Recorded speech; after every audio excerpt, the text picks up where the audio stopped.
Hello दोस्तों, स्वागत है आप सभी का आपके अपने यूट्यूब चैनल नौकरी विद आदर्श पर। मैं आदर्श स्वागत करता हूं आप सबका आपके अपने यूट्यूब चैनल पर। दोस्तों, आज आपके लिए बहुत महत्वपूर्ण मैं लूसेंट की बुक लेके आया हूँ। लूसेंट ऑब्जेक्टिव की जो बुक है ये लेके आया हूँ। लूसेंट ऑब्जेक्टिव की जो बुक है वो लेके आया हूँ मैं आपके लिए दोस्तों। लूसेंट ऑब्जेक्टिव सामान्य ज्ञान की जो बुक है ये हर पेपर में पूछता है। यहाँ से क्वेश्चन एसएससी का हो गया, रेलवे का हो गया, कोई भी एग्ज़ाम, पुलिस एग्ज़ाम हो, ये आपके लिए बहुत इंपॉर्टेंट है, आपको पता ही होगा। तो चलिए दोस्तों, शुरू करते हैं आज की अपनी क्लास को। तो पहला क्वेश्चन है दोस्तों, पहला क्या टॉपिक है? भारतीय इतिहास। भारतीय इतिहास का संपूर्ण परिचय। चलिए दोस्तों, शुरू करते हैं। तो आज का पहला प्रश्न है, इतिहास के तहत अध्ययन किया जाता है। तो इतिहास के तहत किसका अध्ययन किया जाता है? अतीत का। दोस्तों, हम थोड़ा फास्ट चलेंगे, ये वीडियो मैं ज़्यादा लंबी नहीं करूँगा आपके लिए। जितने जल्दी मैं चाहूँगा कि आपका बुक कंप्लीट हो उतना आपके लिए भी अच्छा होगा, आपका रिवीजन इससे और मजबूत होगा। चलिए दोस्तों, शुरू करते हैं। दूसरा क्वेश्चन है, प्रथम यूनानी इतिहासकार कौन था? तो हेरोडोटस था। कौन था? हेरोडोटस था प्रथम यूनानी इतिहासकार। कौन था? तो हेरोडोटस था दोस्तों। तीसरा क्वेश्चन, निम्नलिखित में से किसने स्पष्ट कहा है कि इतिहास के समस्त निष्कर्ष युक्ति संगत साक्ष्यों पर आधारित है? तो ये किसने कहा था? थ्यूसिडाइडिस ने कहा था। किसने कहा था? थ्यूसिडाइडिस ने कहा था। चौथा क्वेश्चन, द हिस्ट्रीज के रचनाकार कौन है? तो हेरोडोटस ही है। द हिस्ट्रीज के रचनाकार कौन है? हेरोडोटस। द हिस्ट्री के रचनाकार कौन है? हेरोडोटस है। ये आंसर सही हो जाएगा। पाँचवा क्वेश्चन, इतिहास के पिता की पदवी। इतिहास के पिता की पदवी, इतिहास के पिता की पदवी सही अर्थों में निम्न में से किससे संबंधित है? तो इसका सही उत्तर हो जाएगा हेरोडोटस से ही संबंधित है। किससे संबंधित है? हेरोडोटस से ही। अब छठवां क्वेश्चन, इतिहास अपने को दोहराता है। ये किसने कहा था? तो ये हिंगले ने कहा था। किसने कहा था? हिंगले ने कहा था, इतिहास अपने आप को दोहराता है।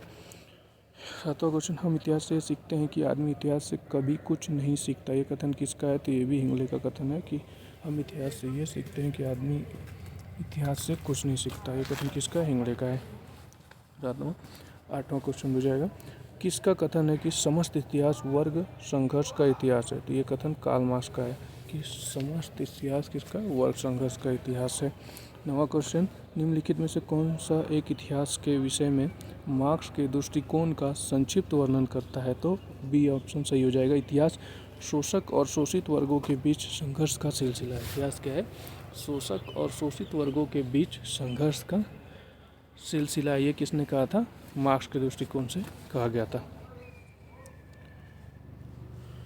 निम्नलिखित में से द्विधात्मक भौतिकवाद के सिद्धांत का प्रतिपादन किया था। किसने द्विधात्मक भौतिकवाद के सिद्धांत का प्रतिपादन किया था? तो मार्क्स ने किया था। द्विधात्मक भौतिकवाद के सिद्धांत का प्रतिपादन किया था मार्क्स ने। कार्ल मार्क्स ने वर्ग संघर्ष की प्रक्रिया को निम्न में से किस सिद्धांत की मदद से समझाया था? तो कार्ल मार्क्स ने वर्ग संघर्ष की प्रक्रिया को निम्नलिखित में से किस सिद्धांत की मदद से समझाया था? तो द्विधात्मक भौतिकवाद का जो सिद्धांत था उसकी मदद से ही कार्ल मार्क्स ने, डी सही हो जाएगा, समझाया था। इतिहास विगत की राजनीति है। इतिहास क्या है? विगत की राजनीति। ये कथन किसका है? तो ये कथन सीले का है कि इतिहास विगत की राजनीति है। इतिहास क्या है? विगत की राजनीति। ये कथन किसका है? सीले का है। सही हो जाएगा। इतिहास विगत की राजनीति। ये कथन किसका है? सीले का है। सूची 1 को सूची 2 से सुमेलित कीजिए तथा नीचे दिए गए कुछ का सहायता से वो कीजिए।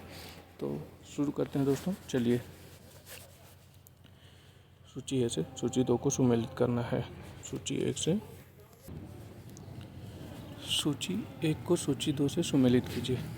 तो ए में क्या लिखा है? सूची 1 में क्या लिखा है? लेखक दिए हैं। सूची 2 में क्या है? इतिहास की परिभाषा की है। किस प्रकार उसने इतिहास की परिभाषा की है उस लेखक ने, वो दिया गया है। तो अशोक ओक्सफोर्ड ने क्या परिभाषा दी है? तो ओक्सफोर्ड ने दिया है कि तीसरा। ओक्सफोर्ड का क्या हो जाएगा? तीसरा दोस्तों। सच ये है कि इतिहास में अतीत वर्तमान के साथ बदलता है। ओक्सफोर्ड ने क्या कहा है? कि सच ये है कि इतिहास अतीत वर्तमान के साथ बदलता है। फिर ट्राइवलियन ने क्या कहा है? ट्राइवलियन ने कहा है, फोर्थ हो जाएगा ये, चौथा, इतिहास का महत्व वैज्ञानिक नहीं है। ट्राइवलियन ने कहा है कि इतिहास का महत्व वैज्ञानिक नहीं है।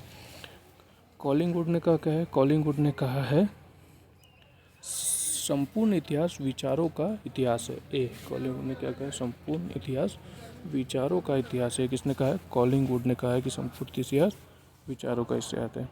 और ब्यूरी ने क्या कहा है, बी कहा है ब्यूरी ने कि इतिहास स्वतः मात्र एक विज्ञान है।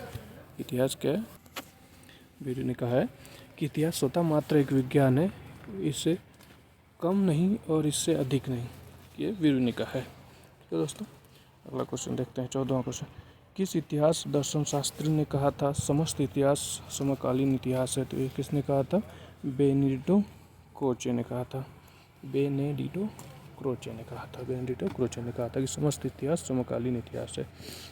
15वां क्वेश्चन दोस्तों, इतिहास वर्तमान एवं अतीत के बीच अंतहीन वर्ता है, ये किसने कहा था? तो E.H. कार ने कहा था। E.H. कार ने क्या कहा था कि इतिहास वर्तमान एवं अतीत के बीच अंतहीन वर्ता है, ये किसने कहा था? E.H. कार ने कहा था। 16वां क्वेश्चन है दोस्तों, तिथियों के साथ प्रयुक्त होने वाला BC किसका संक्षिप्त कार है? तो किसका संक्षिप्त कार है? तो बिफोर क्रिस्ट कहा जाता है। BC का फुल फॉर्म क्या होता है? Before Christ. 17वां क्वेश्चन, तिथियों के साथ प्रयुक्त होने वाला AD का पूर्ण रूप क्या है? एनो डोमिनी क्या है? AD का पूर्ण रूप है। AD का पूर्ण रूप है एनो डोमिनी। वर्ष 50 ईसा पूर्व, तो सही हो जाएगा बी। वर्ष 150 ईसा पूर्व के बाद आता है। वर्ष 50 ईसा पूर्व, वर्ष 150 ईसा पूर्व के बाद आता है। वर्ष 1015 ईसा किस शताब्दी में आएगा? तो 11वीं शताब्दी में आएगा। वर्ष 1015। सूची 1 को सूची 2 से सम्मिलित करें। विक्रम शाश्वत क्या हो जाएगा? विक्रम शाश्वत का हो जाएगा 58।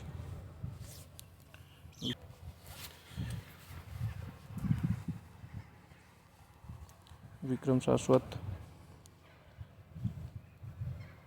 58, शक शाश्वत 78, गुप्त शाश्वत आता है 320 और कली शाश्वत आता है 3102 ईसा। ठीक है दोस्तों, चलते हैं अगले क्वेश्चन पे। तो इसका सही हो जाएगा डी। क्या हो जाएगा इसका सही? डी।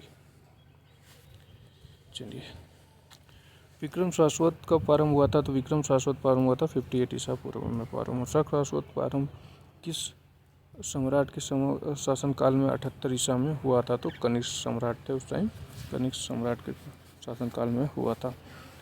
भारतीय राष्ट्रीय पंचांग नेशनल कैलेंडर किस शाश्वत पर आधारित है? तो शक शाश्वत पर आधारित है नेशनल कैलेंडर। गुप्त शाश्वत 1919 को प्रारंभ करने का श्रेय किसे दिया जाता है? तो चंद्रगुप्त प्रथम को दिया जाता है गुप्त शाश्वत प्रारंभ करने का। चंद्रगुप्त प्रथम ने गुप्त शाश्वत का प्रारंभ किस उपलक्ष्य में किया था? तो अपने राजयोहन के स्मारक के रूप में किया था। ये सही हो जाएगा, अपने राजयोहन के स्मारक के रूप में किया था। ये सही हो जाएगा, अपने राजभवन के स्मारक के रूप में किया था। निम्नलिखित कथनों पर विचार कीजिए तथा नीचे दिए गए कूट के सही उत्तर चुनिए।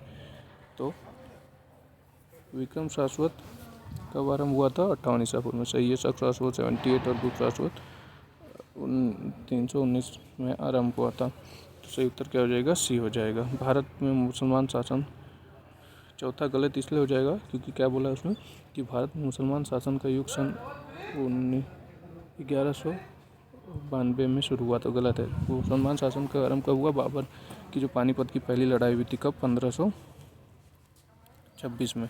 तो वहाँ से शुरू होता है मुसलमान शासन का, नहीं पड़ती है। अगला दो क्वेश्चन दोस्तों, हर्षवर्धन ने 606 ईसा में हर्ष शाश्वत की स्थापना किस उपलक्ष्य में की थी? तो इसने भी अपने राजरोहन के उपलक्ष्य में की थी। 28वां क्वेश्चन है दोस्तों, निम्नलिखित में से वो कौन सा शाश्वत है जो कलच्युरियों द्वारा प्रयुक्त किए जाने के कारण कलच्युरी शाश्वत भी कहलाता है? तो त्रिकुटक शाश्वत। कौन सा हो जाएगा? त्रिकुटक शाश्वत हो जाएगा, सही हो जाएगा इसका। चालुक्य विक्रम शाश्वत का प्रचलन किसने किया था? तो विक्रमादित्य IV ने किया था। चालुक्य विक्रम शाश्वत का प्रचलन किसने किया था? विक्रमादित्य IV ने किया था चालुक्य विक्रम शाश्वत का प्रचलन। निम्नलिखित में से किसने एक नए शाश्वत चलाने का श्रेय दिया जाता है? तो लक्ष्मण सेन को एक नए शाश्वत चलाने का श्रेय दिया जाता है। निम्नलिखित में से कौन सा वर्ष दिसंबर 2009 में शक शाश्वत का वर्ष होगा? दिसंबर 2009 में शक शाश्वत का वर्ष कौन सा होगा? 1931 होगा शक शाश्वत का वर्ष। विक्रम शाश्वत 2070 ईसा को ईसवी शाश्वत में रूपांतर करने में माना जाएगा, क्या माना जाएगा? 2013 ईसा माना जाएगा। इसी सन में 2013 माना जाएगा। विक्रम और शक शाश्वत के आरंभ के बीच कितने वर्षों का अंतर होता है? तो 135 वर्षों का अंतर होता है दोस्तों। विक्रम और शक शाश्वत के आरंभ के बीच कितने वर्षों का अंतर होता है? 135 वर्षों का अंतर होता है। पुलकिशन वन का बादामी शिलालेख शक वर्ष 465 का दिनांकित है। यदि इसे विक्रम शाश्वत दिनांकित करना है तो वर्ष होगा, तो कौन सा वर्ष हो जाएगा दोस्तों? तो इसमें आप 135 को प्लस कर देंगे तो कितना हो जाएगा? 600 हो जाएगा। जैसे अभी आपको बताया कि विक्रम और शक के बीच अंतर कितना होता है, आरंभ के बीच कितने वर्षों का अंतर होता है, तो अभी आपको बताया कि 35 वर्ष का होता है। तो इसमें जैसे ये पूछा है कि बीच, जब आपको पता है कि 135 वर्ष का होता है तो 465 में 135 वर्ष प्लस कर दिया जाएगा तो वो हो जाएगा 600। ठीक है दोस्तों, समझ में आया आपको? चलिए अगले क्वेश्चन पे चलते हैं। राजस्थान सरकार के कैलेंडर में विक्रम शाश्वत 2063 लिखा हुआ है, तो शक शाश्वत क्या होगा? तो शक शाश्वत क्या हो जाएगा? 1928। तो आप 135 को आप उसमें प्लस करेंगे 1928 में तो आपको दिख जाएगा कितना आएगा? 2063। तो इसका सही उत्तर क्या हो जाएगा? 1928। राजस्थान के RPSC जो एग्ज़ाम होती है राजस्थान के, उसमें पूछा भी गया है क्वेश्चन। यहाँ पे लिखे हैं दोस्तों कहाँ कहाँ पूछे गए हैं। UPSC 2004 में पूछा गया था अगला क्वेश्चन। पुरातत्व में स्तर विन्यास पद्धति निम्नलिखित में से किसको समझाने के लिए प्रयुक्त की जाती है? तो पुरातत्व में